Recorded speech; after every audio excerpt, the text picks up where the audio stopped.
રાજુભાઈ જાડેજા।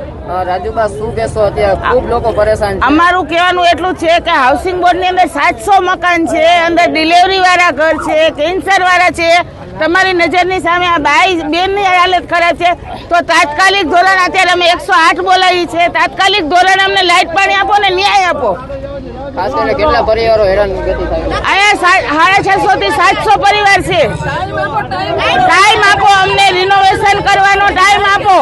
અને હાઉસિંગમાં કોઈ મકાન પાડવાની કોઈ નોટિસ આપેલી જ નથી અમને, તો એમ કેમ કે 2 દિવસમાં અમને કરી દે એમ?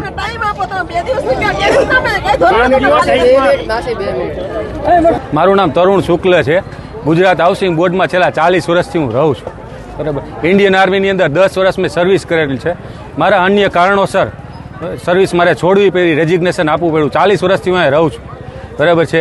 અમારી પોતાની માલિકીની મિલકત છે આ, અમે પૈસા ભરેલા છે।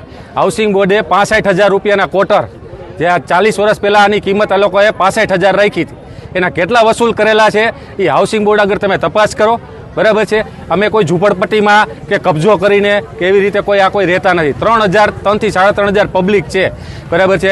અચાનક તમે એમ કહી દીધું કે 48 કલાકમાં ખાલી કરો, લાઇટ લઈ લીધી, પાણી લઈ લીધું, બરાબર। આ 3,000 પબ્લિક લાઇટ પાણી વગરની 48 કલાકથી છે। કોઈ તંત્ર, કોઈ પણ વહીવટી હોદ્દેદારો જે આ રોડ ઉપરથી મેં જે લોકોને હાર પહેરેલા અને ચૂંટણી માટે હાથ જોડી અને નમન કરતા અહીંથી મેં નીકળેલા જોયેલા છે, કોઈ આજ સુધી અહીંયા દેખાણું નથી, બરાબર છે। તમે પૂછી જો, આ 48 કલાકમાં કોઈ પૂછવા નથી આવ્યું કે જે લોકો વોટ માટે અહીંયા હાથ જોડીને નીકળતા હતા, અહીંયા જ હાર પહેરાવેલા છે અમે, બરાબર। કોઈ અહીંયા જોવા નથી આવ્યું 48 કલાકથી। 3,500 લોકોની કોઈએ ખબર લીધી નથી, બરાબર છે। બધી જગ્યાએ જે એવા બધે હાથ જોડી લીધા, બધે વિનંતી કરી લીધી, અને આ કે અમે અમારો કબજો નથી, અમારે પોતાના પૈસા ભરેલા મકાન છે, જર્જરિત છે, બધી વાત સાચી છે, બરાબર છે। અમને થોડોક મોકો આપો, સમય આપો, બરાબર છે। તમારે તોડવું જ છે તો એના માટેની તમે રસ્તો કરી આપો। તમે સીધે એમ કહી દો કે ડિમોલેશન કરવાનું બધું કાલે ખાલી કરી નાખો, તો 3,500 જણા જાય ક્યાં? અહીંયા કેટલા ગરીબો છે, બધા રોજનું કમાઈને ખાવાવાળા છે, કોઈ પૈસાવાળા નથી।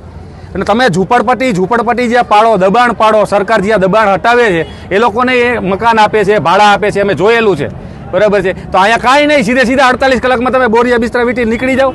તરુણભાઈ, તંત્ર પાસે તમે શું માંગ કરી? તંત્ર પાસે અમારી એટલી જ માંગ છે કે આ 3,500 જણાને જે તમે નિરાશ્રિત કરવા માંગો છો, બરાબર છે, એનો આશ્રય એને ક્યાં મળશે?